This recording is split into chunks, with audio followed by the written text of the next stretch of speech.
So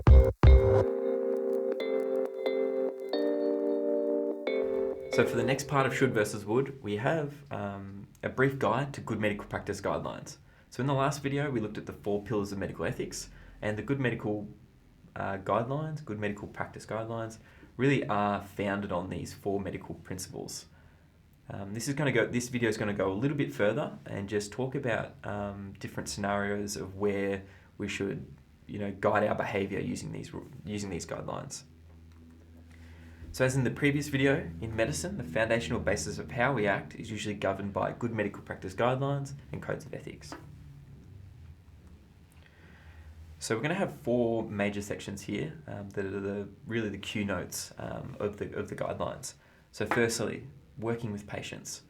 So when we're working with patients, it's really important to build relationships that are based on respect, trust, and also good communication. Next, we have maintaining patient confidentiality and privacy, and also practice in shared decision making. So this is really that concept of autonomy again, where we're empowering the patient to make their own decisions. Next, we also have advocating for patients and avoiding discrimination. And as you can see, that was really the concept of justice that we talked about in the previous video. Next, we have working well with other healthcare professionals.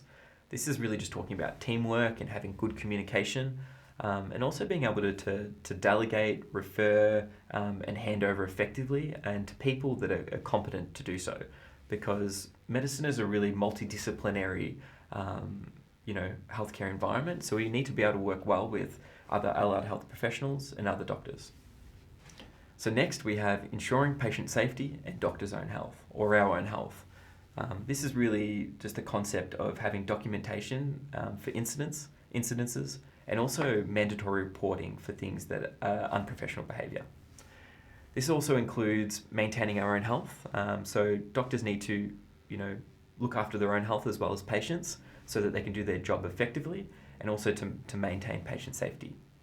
And lastly, this is also about practicing within a system that is focused and aimed towards improving patient safety. Next, we have maintaining professional performance.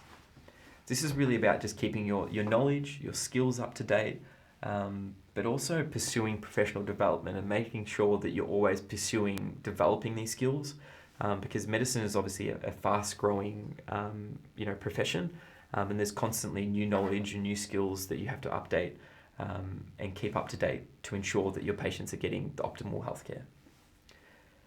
And this also includes, lastly, ensuring formally recorded and accurate patient information.